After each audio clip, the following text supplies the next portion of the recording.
Welcome back, everybody. Today is going to be a doozy. I wanted to talk about something that's going to probably piss off half of the men dating overseas, but it needs to be said. I've been getting these questions quite often, actually, since I've been overseas. And there's this narrative that's floating around, and this is why it's happening, that if you just become a digital nomad, if you just pack up your laptop, go somewhere like Thailand or Colombia or Bali, that suddenly, for whatever reason, and we all know why, you're going to be swimming in high quality feminine women that aren't corrupted by the Western values, Western feminism, and your dating life is going to be solved forever. At least that's the promise. So we have to address that there's truth to that, of course. There's a reason that guys are doing it, but there's also a massive fucking blind spot that nobody talks about because it ruins the fantasy that they're selling you. So I'm going to break this one down. And this is like, I guess you could call it the paradox of the digital nomad slash dating of a passport bro, whatever, any term you want to use, expat, doesn't matter. The good, the bad, the ugly of this stuff. Because what you're going to face when you land in whatever this paradise that you think is waiting for you have to be aware of some things. And first, we'll get it to the obvious benefits, right? Because they are real. And I'm not going to pretend they don't exist, of course. Your dollar goes further. That's number one. Everything is much cheaper, like way further, right? You're making Western income while living in a place where a nice dinner could cost you something like $10 and rent could be $500 a month, if not less. So you have disposable income that you never had back home, and you can actually take a woman out on a date without calculating if you can afford the rent, right? So you get to dress better. You get to live in a nicer place. You can present yourself better and more successful than you actually are by, say, quote, Western standards. That's true. The women are also way more feminine on average, more traditional in their behavior, even if it's not always genuine. They're not walking around with crazy ass blue hair screaming about the patriarchy. They all know how to cook for the most part. They dress feminine by nature. They're not 200-pound fucking ogres claiming it's healthy and shit. And the dating apps aren't completely destroyed by hypergamy, the way they are in the West, at least. So you can actually get matches and dates without being like a male model. So this is what pretty much a lot of guys report. And there's more of them, actually. You get more access because you're in countries where the gender ratio isn't completely fucked either. So where the women aren't actually pursuing like the top 10% or even the 1% man, where essentially being a Western guy who's got his shit together means something. So yeah, from a pure numbers and I would say like access perspective, your dating market will go up, sometimes dramatically up, depending on what market from the West you're coming from. Imagine something stupid like LA or New York or Miami, some absolute shithole for dating. So this is all real, and this is why guys do this. And totally, I get it. Every other guy gets it. No need to explain that part, but here's where the paradox kicks in, and this is what nobody wants to admit, because it will destroy the whole fucking fantasy. So while your surface level dating market value will go up, the quality and authenticity of what you're actually accessing goes down in ways that aren't immediately obvious. And by the time you figure this out, you're probably already going to waste years, if not thousands of dollars on women who are never really into you. So this is like a trap that a lot of guys ask how to avoid. You have to understand, you think you're getting access to better women, but what you're actually getting access to is women who specifically target foreigners. And there's a massive difference between those two things. And most guys don't understand until it's too late. This is the part that sucks. The women who are most available to you, the ones who speak English and are on the dating apps and are comfortable dating foreigners, they're not actually representative of the actual local culture. They're a specific subset of women who figured out that foreign men are on like economic opportunity. And they got really fucking good at playing the game. And I mean really good. And I'm not saying that they're all scammers or prostitutes, but what I am saying is they made a calculated decision that dating foreigners is advantageous. And you need to understand what that means for your position in the relationship and what it means, whether her attraction to you is even real at all. So let me be really clear about what this looks like in practice, because it's really subtle and most guys don't see it until it's absolutely too late. Like I said, they're already emotionally invested, sunk cost fallacy. They feel like they can't leave. They put in too much. They can't go back to jerking it with their hand. So they'll stay in this stuff. She could be sweet, all right? She probably is sweet. She cooks. She's super feminine. She's very traditional, doesn't argue. Seems like everything Western women aren't. And you're probably thinking like, fuck, dude, I hit the jackpot. Finally, you found a woman who appreciates you, right? Isn't corrupted by feminism. Everything sounds perfect. But slowly the requests start, right? Her mom is sick. She needs money for treatment. Her brother needs help with school fees. Her family business is struggling and just needs a small loan. And because you're making Western money and she's been good to you, you help out. You're the man, you're the provider, right? This is what men do. No? That's what we're all told. Except the requests never stop. They escalate. And then you start realizing you're in a relationship that's based, or I should say that's not even based on genuine attraction or compatibility. It's based on economic utility. And the second the utility disappears, so does she. Because she was never actually into you. She was never actually attracted to you. She was attracted to what you could, or at least what you represented. Or she's angling from marriage day one. Not because she wants to build a life with you specifically, but marriage to a Westerner is a ticket to a better life. It's a visa and it has access, right? Think about it, to a first world country. It's economic security for her and her entire family. And you're the vehicle for that, right? You're not the person she loves. You're just a means to an end. And here's the really fucked up part, guys, that guys hate hearing. But it needs to be said, dude. If you're really red pill about this, you can't even blame her for it. From her perspective, right, she's making a rational decision. She's in a country where the average salary is like fucking $300 a month, if that. And you're making $5K, maybe more sometimes, from your laptop at a fucking cafe, like these digital nomads. Of course, she sees you as an economic opportunity. That's just basic incentive structure. She'd be stupid not to leverage that advantage. Think about it. The paradox is that the same factors that increase your dating market value, your Western income, your passport, also ensure that you can never fully trust the attraction. You can never know if she wants you or what you represent. And that uncertainty poisons everything for a lot of guys. Back home, think about it. You might have struggled to get dates, but at least the women or the woman that you were with was with you. You knew it wasn't because you were her fucking ticket to a green card. You knew that she had other options and she chose to stay anyway.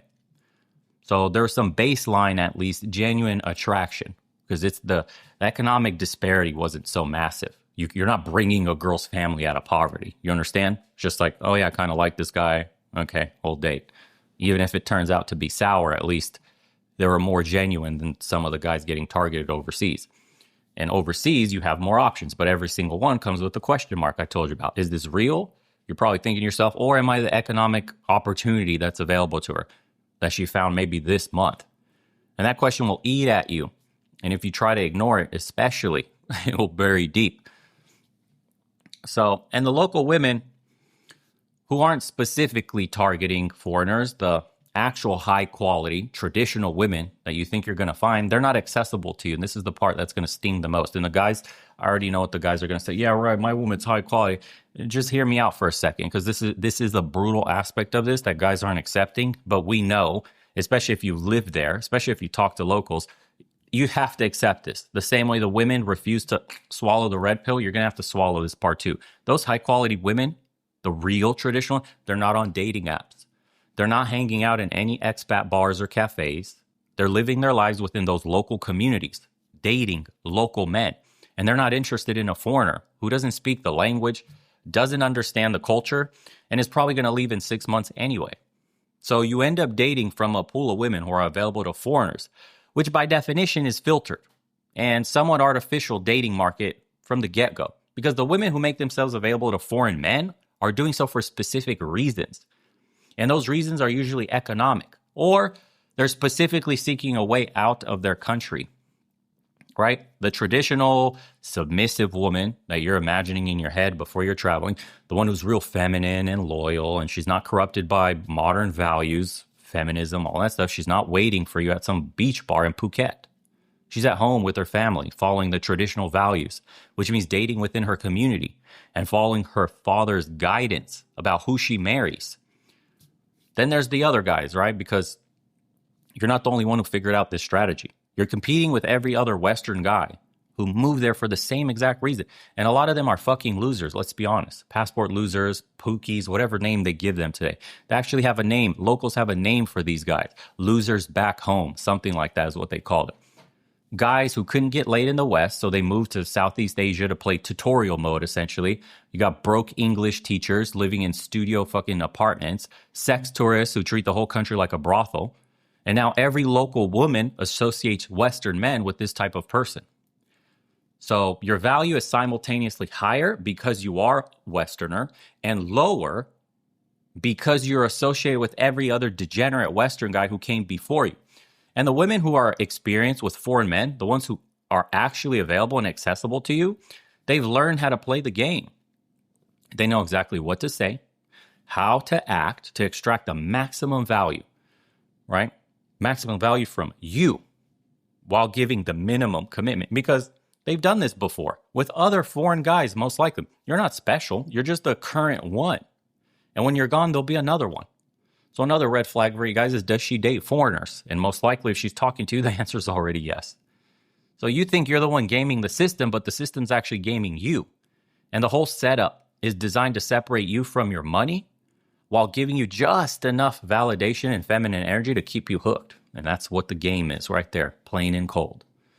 Now let's talk about what this does to your actual relationship prospects long term, because the digital nomad lifestyle is fundamentally incompatible with building something real. Same with the passport bros. They're both transient people. You're moving every few months. Maybe you stay a little longer. It doesn't matter. You're not putting down roots. You're not building the community. And you're not creating any stability that's required for the serious relationship. So even if you find a woman who's genuine, even if the attraction is real, for example, the relationship has an expiration date built into it because you're leaving. You're always leaving. So you end up in this cycle of short-term relationships with women who know that you are temporary, which incentivizes them to extract value quickly, which enforces the transactional nature of everything, which prevents anything real from developing. And you just tell yourself that you're winning because you're dating beautiful women for cheap, for example.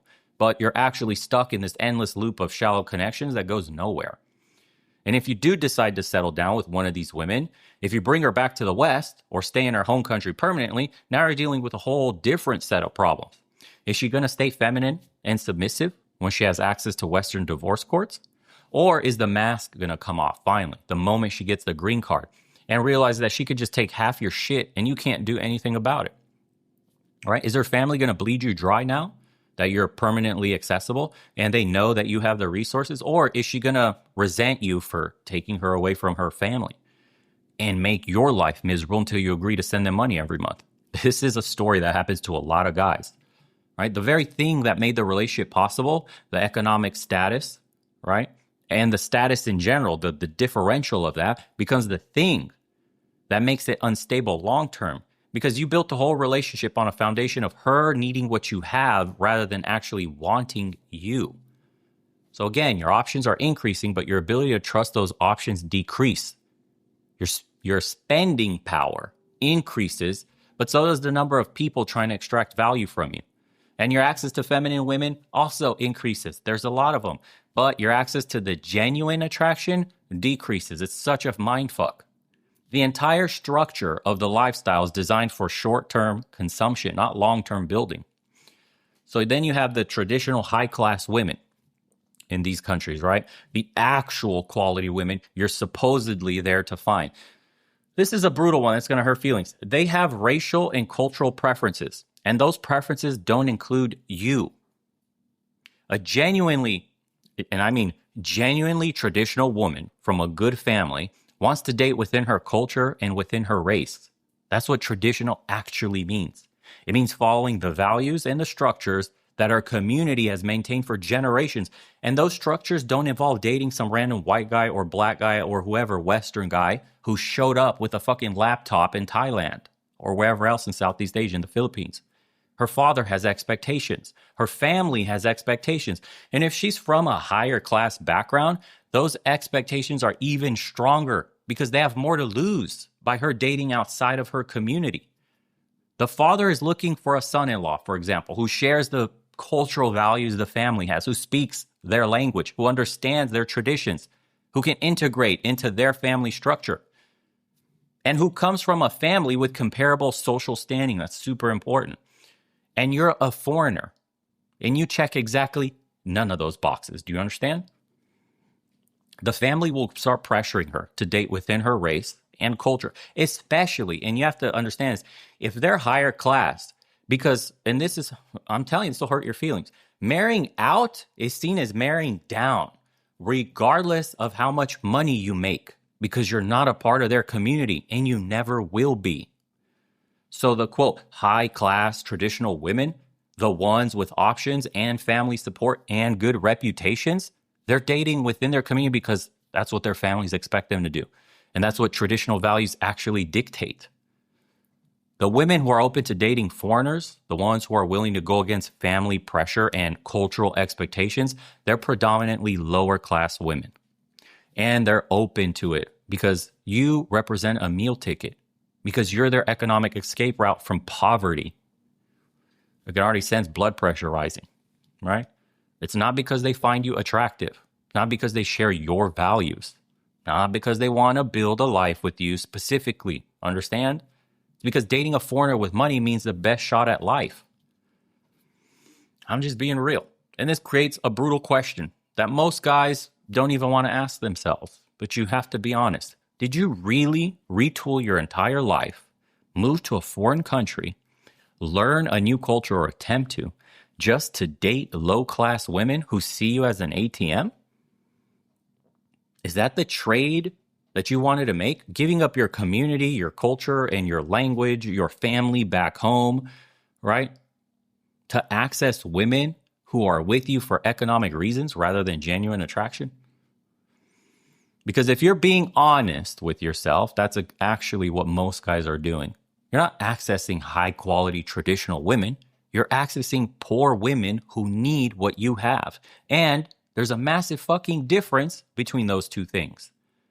Now, look, I'm not saying all of this shit to be a doomer or to make you feel hopeless. I'm saying this so you understand the actual game you're playing and you don't delude yourself about what you're going to get into when you go overseas. The guys, or I should say, there are guys who make this shit work, but they fall into very specific categories that most men listening to this don't fit into. And you need to be brutally honest with yourself about which category you're in. Okay? The only way you get genuine attraction from a high-class traditional woman in these countries is if you're genuinely attractive, period. Meaning that you were getting women in the West also, and you had no problem. You just hated the values. They didn't make good wives or mothers for your children, and that's what you thought, and so you left. If you're a legitimately, quote, high value, if we even have to use that word, high value man who has options everywhere, who is successful with women back home, who's in great shape, has strong social skills, carries himself with confidence, you know, that guy, the top percenter. And you're specifically choosing to pursue traditional women in other cultures because, you know, Western women have become insufferable feminists who they can't cook, they won't submit, then yes, fine. You might have a shot with a high-class woman because your value transcends the cultural boundaries. That's one way you make this work. When you're genuinely attractive, you know, when women back home are already choosing you over other men, when your dating market value is high in a competitive Western market, then moving to a traditional culture does give you access to better quality women who share your values. That's a legitimate strategic move. Or if you have generational wealth, and this one is how you transcend those traditional barriers the easiest. If you're coming from serious money, and we're talking serious, where your family name means something, where you can provide a lifestyle that elevates her and her entire family's social standing, then you can break through those cultural and racial barriers. Because the economic differential, again, is so massive that it overrides the family's preferences for same race, same culture marriage. When you're talking about real wealth, not just making $5,000 a month from your laptop, but actual fuck you money, properties, investments, family businesses, the kind of wealth that changes generations, then yeah, traditional families will make exceptions because marrying their daughter to you is a massive upgrade in every measurable way possible. But here's the thing that most guys need to hear and accept. If you're making an average salary, if you're on a pension, If you're a digital nomad pulling in 3 to 5K a month, which sounds good in developing countries, but you're middle class back home at best, you're not in either of those categories. You don't have generational wealth that makes families overlook cultural preferences. And if you couldn't get quality women back home to be interested in you, then you're not genuinely attractive enough to transcend cultural boundaries either. What you have in reality is temporary purchasing power that makes you attractive to poor women who need the economic security. And that's a fundamentally different dynamic than genuine attraction. And you need to understand that difference, or know the difference very well before you start to invest all those years and thousands of dollars in a relationship built on a foundation that will crumble the moment that economic advantage disappears for you. And it happens all the time. Ask guys who have traveled, who maybe have lived overseas for a while, and they saw how these relationships with Westerners crumble, right? Again, I just want to reiterate, I'm not telling you this to crush your dreams or make you give up and think like it's not possible. I'm just telling this so you don't fool yourself into thinking that you're going to get something you're not. Because everybody's getting sold bullshit out here today. So you don't move overseas expecting to find a traditional high-class wife and you end up with some low-class woman who's fucking using you as an economic stepping stone. If you go into this with your eyes open, if you understand that all the women available to you are available for economic reasons and you're okay with that, that trade is great for you. If you accept the traditional, or I should say not traditional, transactional nature, and then you plan accordingly, fine, bro. By all means, go for it. You can make it work on those terms. Not a problem. Some guys don't care. They accept that. That's the point. They want a transactional relationship. They're not interested in anything deeper. They don't believe in love and all that stuff. Then great. My heart to you. Do as you wish. But if you're going in there, right, thinking your 4K a month remote job makes you wealthy enough to attract high-class women, or thinking that just, being Western is enough to get genuine attraction from those quality women, you're setting yourself up for disappointment and financial exploitation. The women who are available to you as a digital nomad or a passport bro, the ones who are accessible and interested in dating foreign men, they're available for a reason. You have to ask yourself. And that reason is usually that local men with options don't want them. And that's another brutal one that hurts too. Maybe she's got a reputation in her community. Maybe she's older and desperate. Maybe she's got kids from previous relationships, probably with other foreigners or locals. You've seen how many foreigners are dating single mothers. It's like an epidemic. Maybe she's known as the girl who chases foreigners for money. But whatever the reason, if she's making herself available to you, there is a reason she's not dating within her culture. You have to ask yourself why. So high-class traditional women date within their race and their culture because that's what traditional means. Low-class women are more open to the foreigners because of the economic need overrides a preference. And if you're relying on the fact that you're Western, you have money to get dates, you're not dating high-quality women. That's the paradox. You're dating desperate women. You understand? So this is the dating market value calculation that changes. But the underlying dynamics, they don't. Women everywhere are hypergamous. Everywhere. They are attracted to resources and to status. That changes. Or I should say, that doesn't change no matter where you go. Whether you're a foreigner in a developing country, a developed country, wherever you go, it doesn't matter. And when you are in these developing countries, you're walking around with a neon sign that says economic opportunity. It's flashing above your head nonstop. You could spot you out of the crowd. You don't look like them. You're not going to escape hypergamy. You're just playing it on easy mode where the economic differentials are so large that even average Western guys can compete. But that doesn't mean the women are actually attracted to you. It just means that they're attracted to what you could provide, which again, fine for some, not for others. But the moment you can't provide it at all, the moment your income drops or you lose your job or you run out of money, she's gone, bro. Because the attraction was never real in the first place. It was transactional. And you're just too desperate for female validation to see it.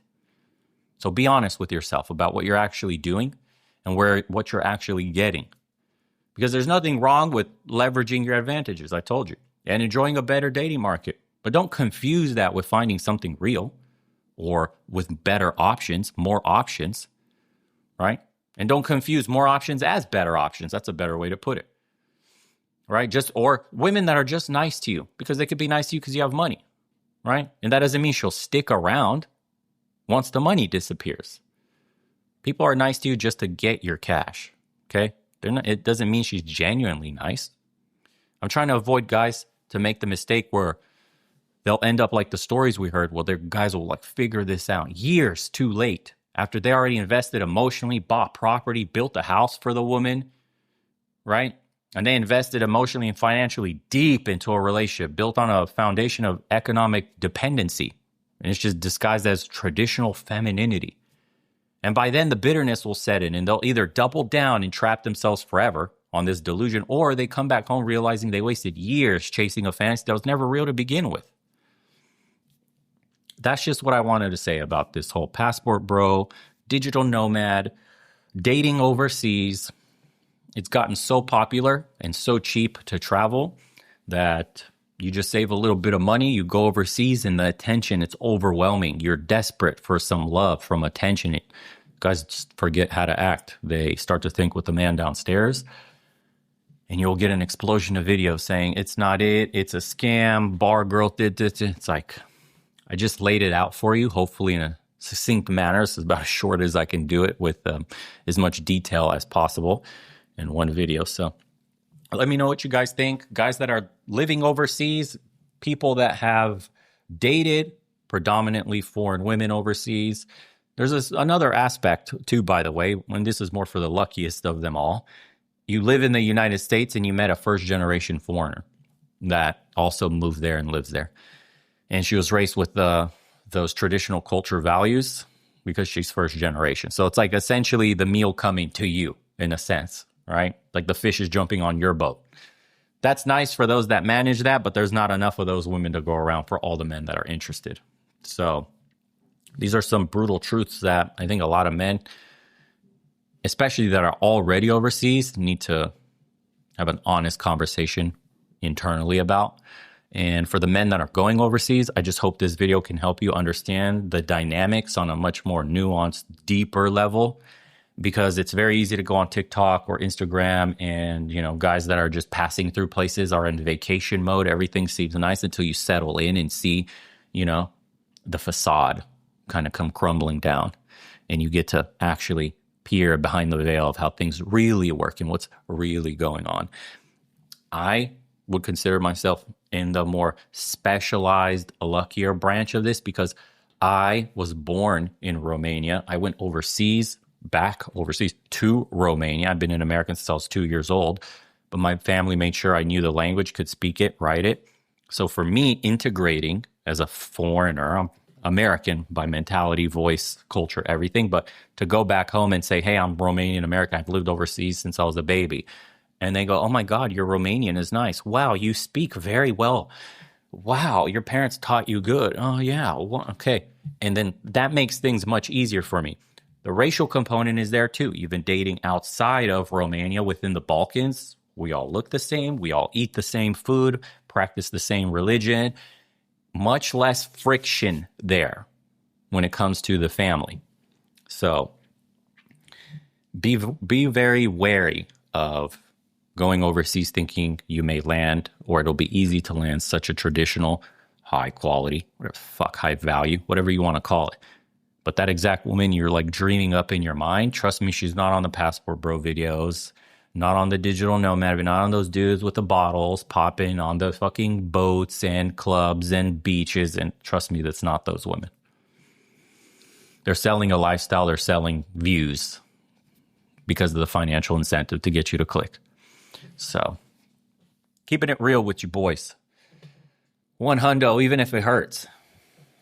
And take it from me. I've lived this shit. I went through, we were planning it years ago when I still lived in America. I'm coming back to America. But before then, we were talking about the passport stuff. Can't wait to go see, went, saw, lived, experienced, saw the real truth, met other expats, other passport bros, other people passing through.